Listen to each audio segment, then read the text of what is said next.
Hey there, what up? We're going to talk about how to get the most out of your marriage counseling or your relationship coaching. Okay, you could be an individual or a couple here, doesn't matter. My wife and I have been talking about how many people lazily show up to their therapy sessions and they're like, what do we work on? And thinking that the therapist is just going to fix them.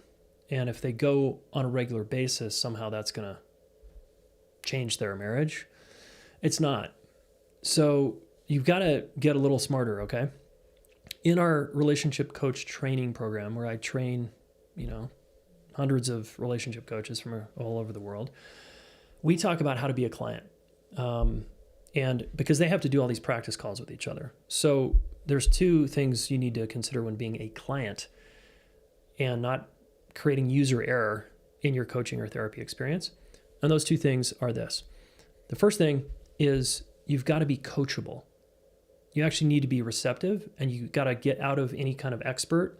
You might be an expert in your life in all kinds of things. You might have a lot of success in whatever area of life. But when you come to marriage therapy or relationship coaching for your intimate partnership, you need to put your student hat on, and it's time to learn and take direction and instruction from the coach or counselor, right? So that's the first thing. The second thing is you need to advocate for yourself. What does that mean? It means that you've got to not sit on the sidelines and just kind of be a passive participant. Even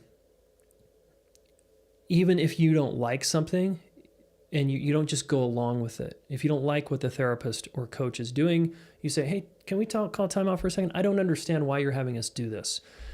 Help me understand how this is going to help our relationship get to a better place. That's you advocating for yourself. If the therapist is always late, you can say, hey, this kind of doesn't work for me. My time is valuable. You're 5 minutes late every time. That doesn't work for me. That's another way to advocate for yourself. Another way to advocate for yourself is to just say, I come in with a clear goal and a clear intention. We want to get to the next level. We are clearly stuck in our way. We want to learn from you because you seem to have a good situation going on in your life, and we think you're the right guide for us. Can we talk about what this might look like and what's a plan? That's advocating for you, but that's also doing the first thing, which is putting your student hat on and being willing to learn, right? Being coachable. Okay, so that's what you can do. Now, on the coaches and therapists side of things, they make a lot of mistakes. They're not perfect. There's new coaches and therapists every day out there, and there's people with a lot of experience collecting paychecks that are getting no results. So one of the biggest mistakes therapists and coaches make is they don't continue to train and get supervision and improve themselves.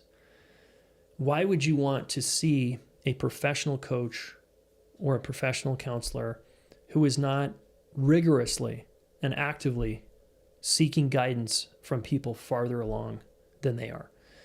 So a great question you can ask your coach or therapist is, where are you training? Where did you get certified? Are you still getting supervision? Are you still growing and developing yourself as a therapist or coach? What's the last training you did? How long ago was it? That kind of thing. That's a very direct and important question you can ask your practitioner. Okay. Another big mistake that therapists and coaches make is that they, particularly therapists, okay, they are overly supportive. And they often fall into the victim model, which is client is the victim, therapist is the rescuer, and whoever the client is bitching about is the bad guy, bad girl, persecutor, right? That's a triangle. And in systems theory, it's very stable and it's a very stuck place to be. So long as your client is continuing to stay in the victim position, you as a practitioner are not helping them. So that's a huge mistake. So what happens here is coaches in particular, and who are better at this, and therapists need to learn this, which is to challenge your clients, challenge their victimhood, challenge the fact that this is not really going to continue to work for them in their lives if they stay stuck blaming everyone else for their problems. It's not attractive if they're trying to attract a partner. It's not attractive to their spouse.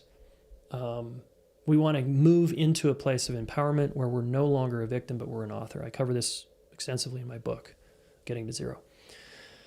Okay. Now, if you want more ideas and tools on not only how to become a better coach and therapist, but also how to be a coach in the first place, or how to utilize coaching more effectively, then come to my free class I'm doing tomorrow at 2:30 Mountain Time. And the link is relationshipschool.com/relationship coach. And I'm going to cover more mistakes practitioners make, how to be the most sought after coach in your industry, and how to get like a constant stream of referrals. I'm going to talk about, I'm also going to talk about how to be a relationship coach, because some of you watching are interested, you're curious, and you're like, should I do a side hustle? Should I do a second career? Should I completely change my career and become a coach? Coaching is one of the fastest growing industries, and you can make a lot of money working from home, being a coach, and more importantly, be fulfilled, because you're doing meaningful work, helping this planet heal a divided world, because we're so divided right now. We need more relational help than ever. So come check it out. I'd love you to be at my free class, relationshipschool.com/relationship coach. Okay. Thanks. And make sure you subscribe here on YouTube, and we will see you in the next video.